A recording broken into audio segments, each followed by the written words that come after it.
dos Espíritos. São 1019 perguntas.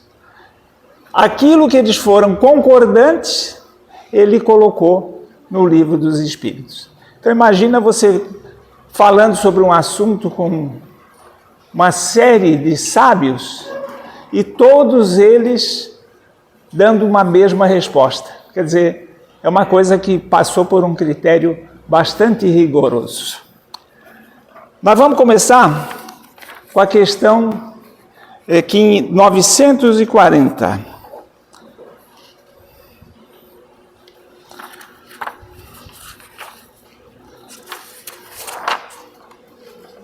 Perdão, 540. Essa questão ela é muito importante para que a gente entenda o assunto de hoje, que é a questão da evolução. As pessoas se perguntam, hoje está muito comum, né? Cada um de nós tem um cachorrinho ou um gatinho em casa e se afeiçoa tanto ao animal e se questiona, né? Mas será que na outra encarnação eu vou voltar a vê-lo, qualquer coisa assim, né? Então, vamos tentar elucidar esse assunto. É uma questão um pouquinho longa, mas é interessante que eu leia para ninguém perder nada. Então ele diz o seguinte: os espíritos que agem sobre os fenômenos da natureza agem com conhecimento de causa em virtude do seu livre-arbítrio ou por um impulso instintivo e irrefletivo. Sobre o fenômeno da natureza, há 2000 anos, a Bíblia nos traz a questão da tempestade aplacada. Todo mundo lembra? Que Jesus estava no barco, aquela tempestade violenta, parece que o barco ia afundar, e Jesus então acalmou a tempestade. Não é invenção do Espiritismo. A Bíblia nos traz essa informação há 2000 anos. Como que Jesus aplacou a tempestade? Através daqueles espíritos que ele fala aqui, que cuidam dos fenômenos naturais. Então, prossigamos. Uns sim, outros não. Faço uma comparação. Figurai essas miríades de animais que pouco a pouco fazem surgir do mar as ilhas e os arquipélagos. Acreditais que há nisso um objetivo providencial e que essa transformação da face do globo não seja necessária para a harmonia geral? Vocês lembram aquelas histórias dos castores que ficam criando, né, aquelas barreiras e formam as lagoas? São animais. São, entretanto, animais do último grau os que realizam essas coisas. Enquanto vão provendo as necessidades e sem perceberem que são instrumentos de Deus. Pois bem, da mesma maneira, os espíritos mais atrasados são úteis ao conjunto.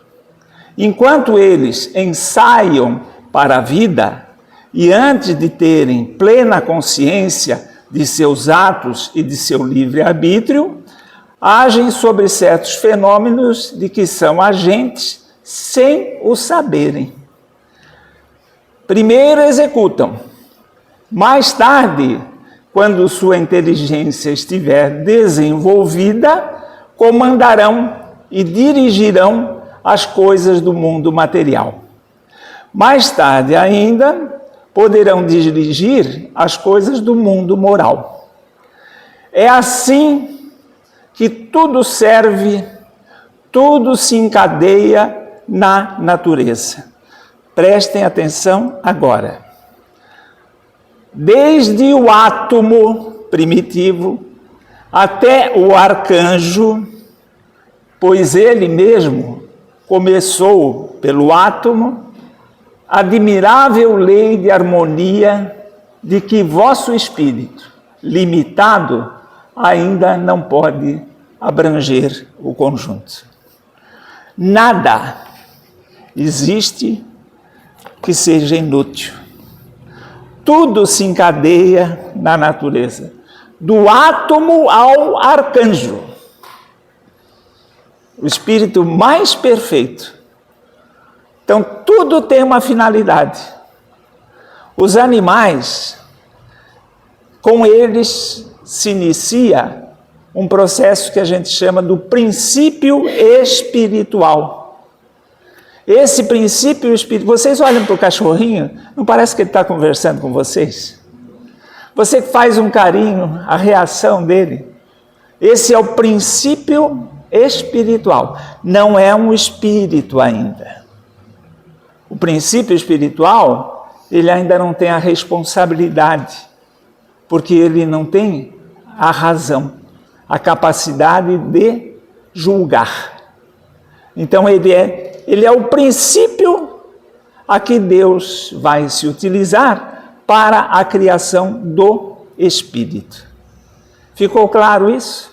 Do átomo ao arcanjo, tudo se encadeia na natureza. Não existe nada que não tenha uma finalidade e que não participe desse processo evolutivo. Na questão 27, eles perguntam: haveria assim dois elementos gerais no universo, a matéria e o espírito? E aí os espíritos respondem: sim, e acima de ambos, Deus, o Criador, o Pai de todas as coisas. Estas três coisas são o princípio de tudo o que existe, a Trindade universal.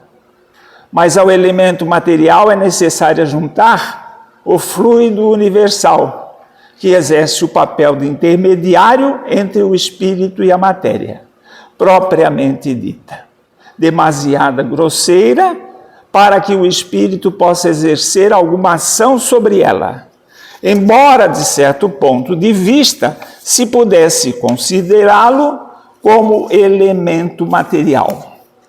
Mas ele se distingue por propriedades especiais.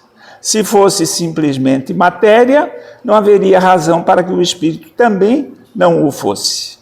Ele está colocado entre o espírito e a matéria, é fluido, como a matéria é matéria, suscetível em suas inumeráveis combinações com esta, e sob a ação do espírito de produzir infinita variedade de coisas, das quais não conheceis mais do que a ínfima parte. Esse fluido universal, ou primitivo, ou elementar, sendo o agente que o espírito se serve, é o princípio sem o qual a matéria permaneceria em perpétuo estado de dispersão e não adquiriria jamais as propriedades que a gravidade lhe dá. Nós estamos falando de uma leitura rápida, mas o Livro dos Espíritos é estudado na Casa Espírita. Participem desse estudo, que aí é feito com vagar, é comentado, né? Mas os elementos principais: Deus, Espírito e matéria. Tudo isso se liga. Os mundos são formados com esses três elementos. A matéria serve para o espírito, para que este possa processar a sua evolução. Ela serve para o princípio espiritual, para que ele possa processar a sua evolução. Se nós imaginarmos os reinos da natureza, nós temos os minerais, então é um aglomerado, que são a água, a terra, os minerais todos que nós conhecemos. Eles têm um processo que se chama irritabilidade. Todos eles têm o átomo. E o átomo, vocês já estudaram isso, ele se move, ele se movimenta. Ele é formado, ele se produz de um movimento, de uma força. Ele tem vida? Não, não tem vida. Ele tem movimento. E esse átomo compõe toda a matéria do reino mineral que nós conhecemos. E também o corpo físico dos animais, das plantas, tudo é provindo do átomo. Esse reino mineral, logo após ele, nós temos o reino vegetal. O reino vegetal, ele é acima do mineral. Ele tem uma coisa que o mineral não tem. Ele tem vida. Ele tem multiplicação. Ele tem um elemento que o mineral não tem, que os espíritos chamam fluido vital. O mesmo fluido vital compõe os animais, compõe o ser humano. É o fluido que dá a vida. E o vegetal, ele tem vida. Ele é diferente do mineral. Ele é um grau acima do mineral. E depois vem o reino animal. Então você pode pegar nesse reino animal essa bola cheia de coisas, todos os animais que nós conhecemos. O coelhinho, o cachorrinho, o gatinho, o elefante, a cobra, a formiga, todos esses são animais. E eles servem para alguma coisa nesse processo evolutivo. Nós não conhecemos. Nós não sabemos o que é. Mas se nos aprofundarmos e os espíritos que estão um grau mais evoluído que nós, têm uma compreensão maior. Por isso nós devemos lutar para continuar evoluindo, para absorver a compreensão desses elementos todos. E desse animal, o homem também faz parte do reino animal, ele se destaca. É aquilo que nós chamamos a humanidade. E o que difere disso? Por exemplo, no reino animal nós temos algumas coisas de princípio inteligente. A inteligência usada para as coisas materiais. Hoje vocês sabem que os naturalistas estudam muito a natureza. Então, por exemplo, eles detectaram um tigre com um novilho na boca, e esse tigre, ele tinha que ultrapassar uma cerca. Esse tigre fez o seguinte com o novilho: ele empurrou com a boca, ele empurrou o novilho para trás e puxou para frente. Usou o peso do novilho para pular a cerca. Usou o peso para conseguir ultrapassar a cerca. É um sinal de inteligência, usada para as coisas materiais. Então, esses animais têm esse princípio intelectual, mas eles não têm o sentido de responsabilidade. Aquilo que os espíritos chamam do livre-arbítrio. Todos nós temos e possuímos o livre-arbítrio. Deus permite que, inclusive, a gente duvide dele, contrarie ele, faça as coisas contrário àquilo que ele nos recomenda, e a gente se mete nas frias, né?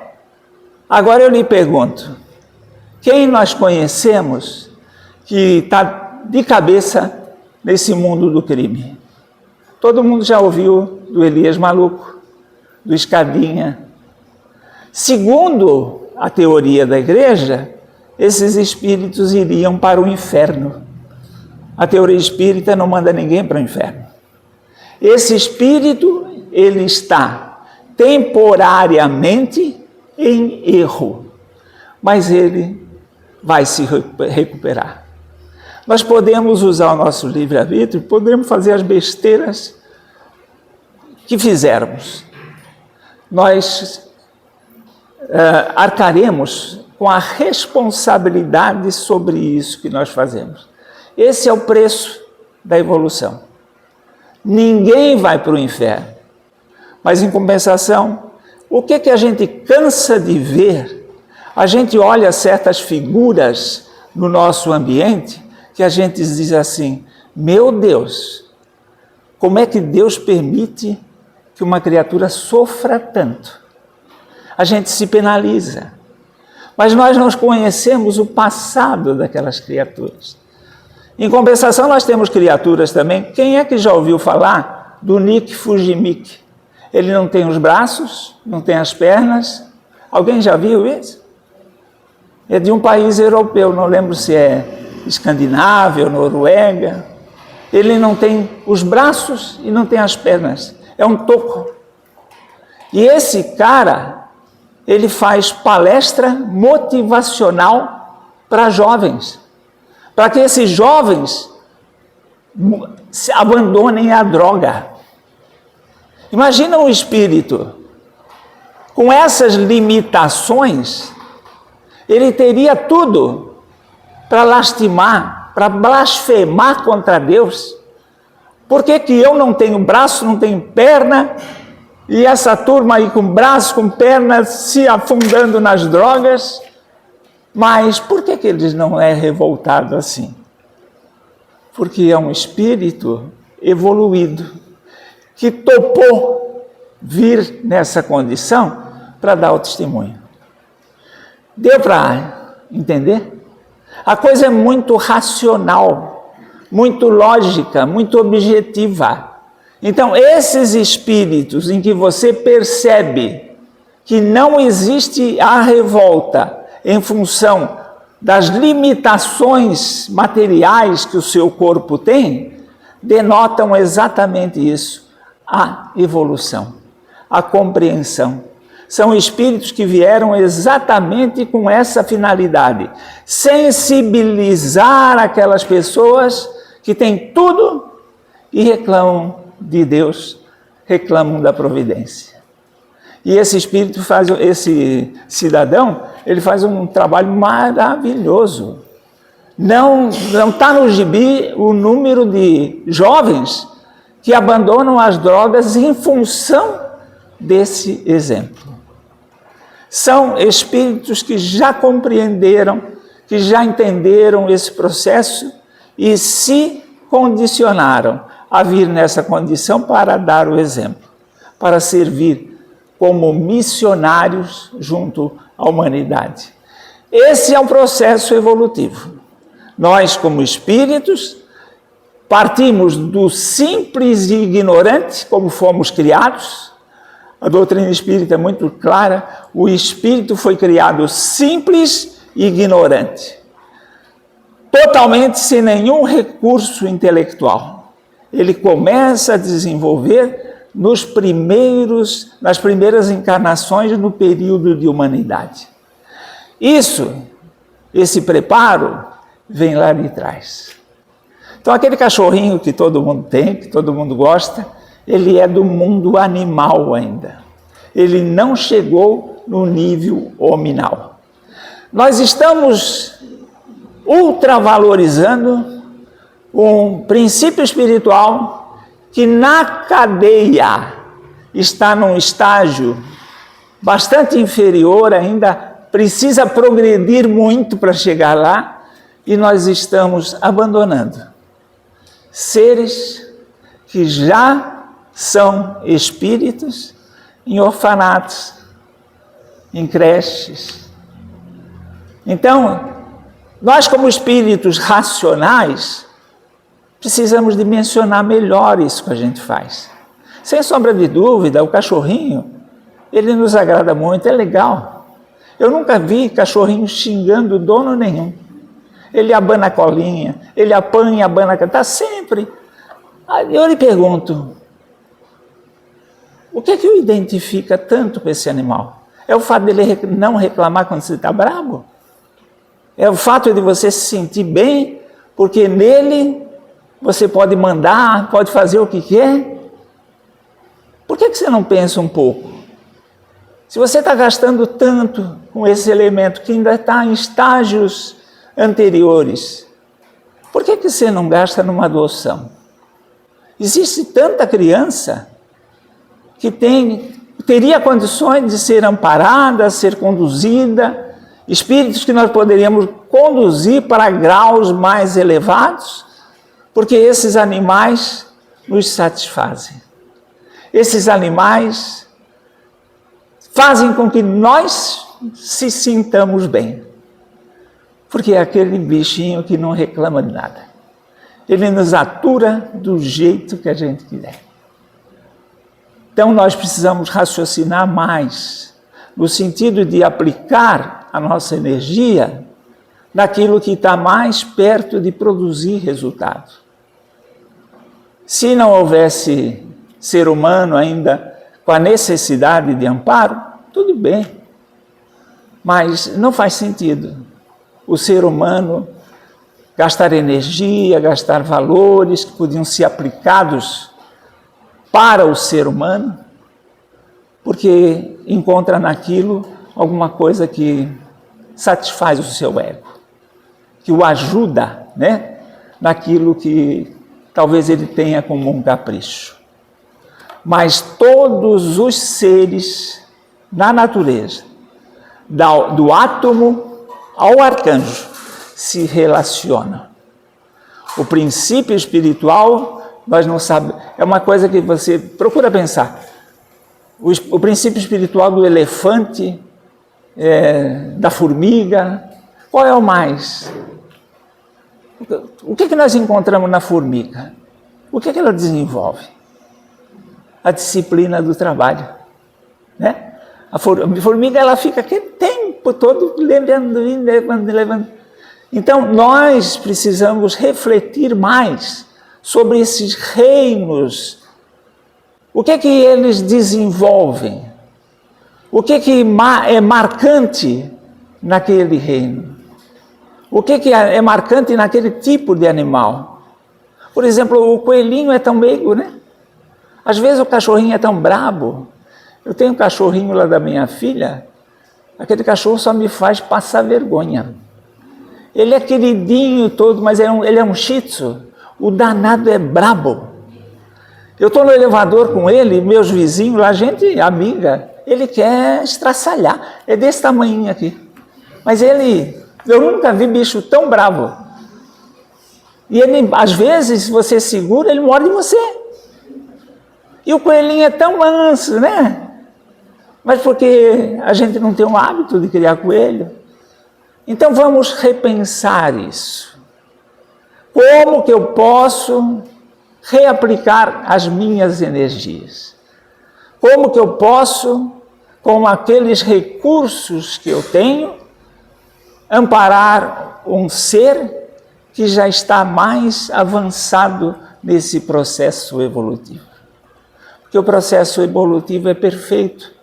Cada animal tem a sua vida, a sua necessidade, e nós, às vezes, distorcemos isso.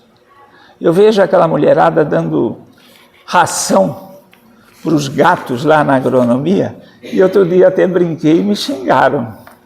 Eu disse assim, o gato não sabe mais caçar.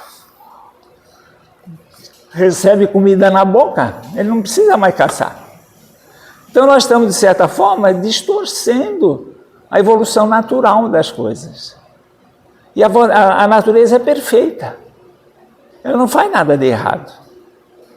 Se você prestar atenção na natureza, e você vai observar que aquilo é uma lei. Aquilo é um processo natural. Se você seguir aquilo, você tem uma bela chance de acertar. Então nós devemos permitir que a natureza siga seu curso e procurarmos despender o nosso esforço naquilo que, embora não abane tanto o rabinho para nós, mas é um ser que vai nos dar trabalho. Vocês sabem, pegar uma criança para criar, bota trabalho nisso, é sacrifício, né? Não é só dar ração. Que realmente você, inclusive, pode pegar um espírito que seja mais difícil. Você vai ter que ter trabalho. Mas, com isso, nós estamos fazendo aquilo que Deus espera de nós. Como é que Deus age no mundo?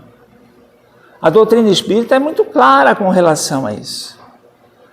Você é uma pessoa que reúne condições de ajudar, de colaborar. E você é um trabalhador. Você é uma pessoa que os espíritos já viram que você não vira as costas para o problema. Então, é natural. Os bons espíritos carregam para você o problema. Porque eles querem contar com você na solução do problema. Ninguém se iluda que os bons espíritos só vêm com um presentinho para nós. Jesus sempre foi muito claro que aqueles que o seguiriam teriam que carregar a sua cruz, os seus sacrifícios pessoais. Ele não ia dar facilidade para ninguém. Mas o reino de Deus na terra só se implantará se nós colaborarmos com esse reino. Então a necessidade existe. Os espíritos carregam para nós. Nós atendemos aquela necessidade. É assim o processo da caridade. Agora, se você é um cristão, você acredita que Jesus é o seu Salvador, mas aí os espíritos carregam para você uma necessidade, e aí você, opa, eu não estou procurando chifre na cabeça de cachorro, não é assim que a gente se expressa? Quando o problema não é meu, é do outro, e a gente quer se livrar, a gente diz assim, isso é procurar chifre na cabeça de cachorro. Então a gente procura se livrar do problema. E os espíritos não querem isso. Eles querem colaboração. E quando você se vira para o problema que eles direcionam na sua direção, o que acontece? O que o espírito desenvolve de conceito sobre você? Olha, aquele ali, ele vai no centro espírita, toda segunda-feira ele está no centro espírita, toma passe, mas quando chega diante da dificuldade do seu semelhante, ele se esquiva. O que Jesus falou sobre a fé sem obras? A fé sem obras é vã. Então, se nós queremos entrar nesse processo evolutivo, entender como isso acontece e fazer parte desse processo, nós temos que ser, nas mãos de Deus, um mecanismo desse processo. E nós somos espíritos, seres racionais, dotados de recursos. Os profetas diziam, vós sois deuses. E Jesus repetiu isso. Vós sois Deus. Vós sois deuses. E quando os sacerdotes o acusavam de blasfêmia, porque ele dizia que era filho de Deus, ele repetiu, vós sois deuses. Por que eu não posso dizer que sou filho de Deus? Se nós, como Jesus, somos filhos de Deus, nós temos que entender que esse reino de Deus só vai evoluir, só vai para frente quando nós estivermos dispostos a trabalhar. Erguer as mangas e topar os desafios. E os desafios que a espiritualidade encontra são muito claros. Dificuldades. O mundo não está fácil. Se ele já não está fácil, imagina as pessoas que podem ajudar virando as costas. Vamos pensar nisso, vamos raciocinar, refletir e ver em que nós podemos colaborar nesse processo evolutivo. Um abraço a todos, obrigado pela atenção. Que assim seja.